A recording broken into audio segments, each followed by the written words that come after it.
Hi, Tate. Hi, how are you? I'm good. How are you doing? Good. It's been so long. I know it's been too long. But you've had so much success in the last little bit. It's so crazy to watch from afar. You, it's been crazy. Yeah, I feel like you've been hitting so many milestones. And this is actually a milestone for you and I. This is our 10th interview. What? Are Really? you? Wow, Yeah, isn't that insane?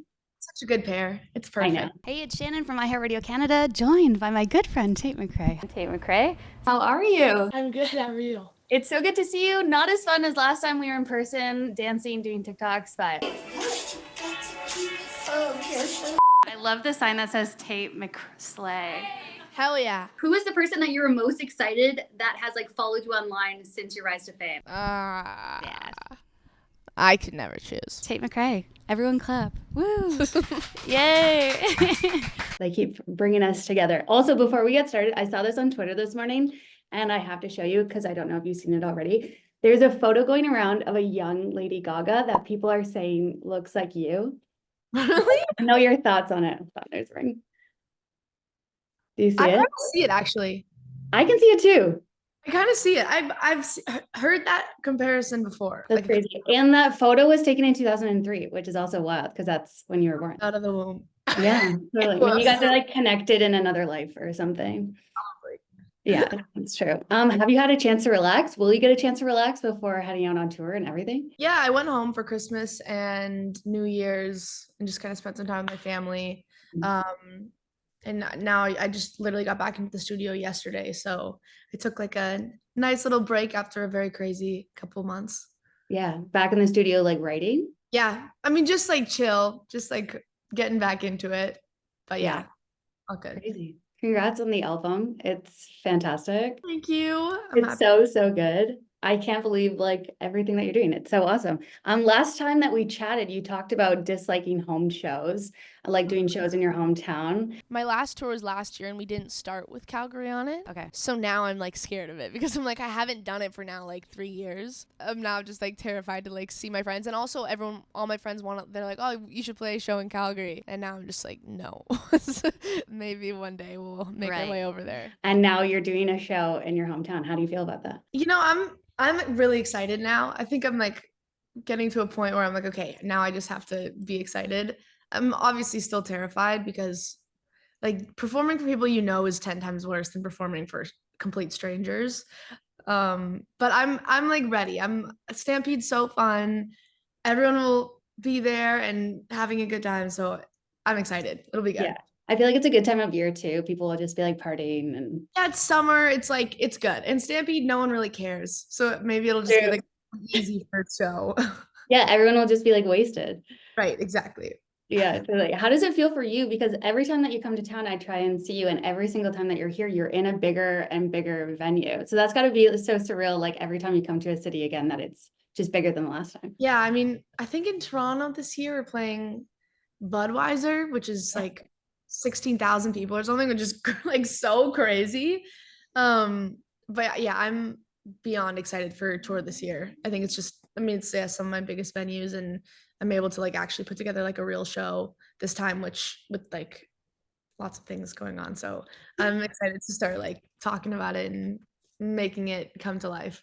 Yeah. Have you done a lot of stuff to like prepare for the tour, or is that still to come? We're like just getting into conversations right now, but I definitely will have be like waist deep in all the creatives of the visuals and the choreography and making sure that it's very like in line with all my music videos and everything. So I'm excited to start working on it. Yeah, totally. It's crazy to hear that so much of the album was like done in such a short amount of time. What do you feel like you take, because that's got to be like a big learning experience as well. So what do you take away from that you'll then take into the future when going back into the studio and doing your next project? I honestly think I realized that I work really well under pressure. I mean, we got to Good. do it in like 2 weeks and we got so much done. I walked in with like my whiteboard and it was like, everyone get to work. And it was funny just because I feel like that when you're not even thinking about it and you kind of take the pressure off is the best type of writing. Like last minute ideas and things that feel stupid end up turning into like the greatest things sometimes. So yeah, I think walking into this next cycle of music, I think I don't really want to think too hard about you know, figuring out all the production and things before I go in, and kind of just like sticking with an idea and trying to just tell stories as best as I can. And yeah, I think it's very cool now because I feel like I've found my people that I really love to write with. So it's fun because you can just dive deeper. Really. That's a good point too, that you like doing it quickly, you just don't have a chance to overthink it, right? No. Yeah, it's that's crazy. Is there anything that you haven't written about that you want to write about in the future, or like any themes or anything? so many things. I mean, I think there's, even on this last album, like I was very particular on making it very pop, and also just being a lot more like playful in the studio. But there's so many things I haven't talked about my personality, and things that I go through that I still feel like I need a crack and I need to figure out what that is. So I think that's just going to be me living life, being 20 and 21, and figuring out like what are the little things that I'm not even seeing from my perspective, and trying to figure out what that is.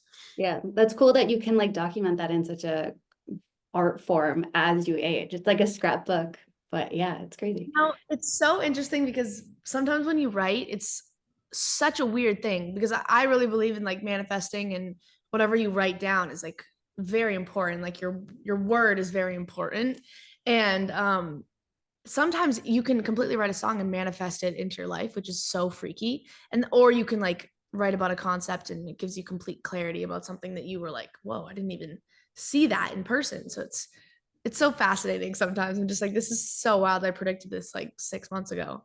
That's so crazy. And like therapy too, I guess, hey, because it's like it forces you to think about things and all of that. Yeah. Yeah. Okay, so I was watching your Instagram story the other day, and it's you, Glen Powell, and Shane, aka Pass That Puss, just working out together, no context. Right. What was going on? Just friends working out? I don't really know what happened to get that trio together. Me and Pass That Puss, Jake Shane, are like workout buddies. So we'll be at Aloe every single day working out, and it's the best, the funniest thing ever. Like we're just like Dumb and Dumber. But then I don't know how Glen Powell got in the mix, but it was a very interesting Pilates session. Yeah, I love that. I literally had to like watch it twice and be like, is that Glen Powell? What Like, is going on? Yeah, that's always me and Jake. Like, that's our social hour, is our workout. So it's just hilarious. We'll always like bump into the most crazy people and work out with them. that's so wild. With you being good at so many things, because you're just one of the most talented people that I've ever met when it comes to like songwriting, performing, everything. Is there anything that you're personally just wanting to improve on or like work on with yourself? Like for myself, I want to be better at texting my friends this year, because I just always am so bad at texting back. So whether it's like professionally or personally. Same. I just get so much anxiety responding to text. Like, Yeah, me too. I'll look at it and be like, I'm not gonna respond. So that, I think also just like I just want to get off my phone and learn as much as I can this year. I think like I just want to get as much knowledge as possible, and read and listen to podcasts and watch movies and films, and just try to just like spend my off time not just like endlessly scrolling into the abyss and doing nothing. So I'm like, I just want to be a little more proactive about that, I would say. Totally. Yeah, I'm the exact same way. So much easier said than done. Amazing. Tate, so proud of you. Can't wait for our 11th interview. Happy 10th interview. This was amazing. Aw, I missed you. Mwah. See you soon.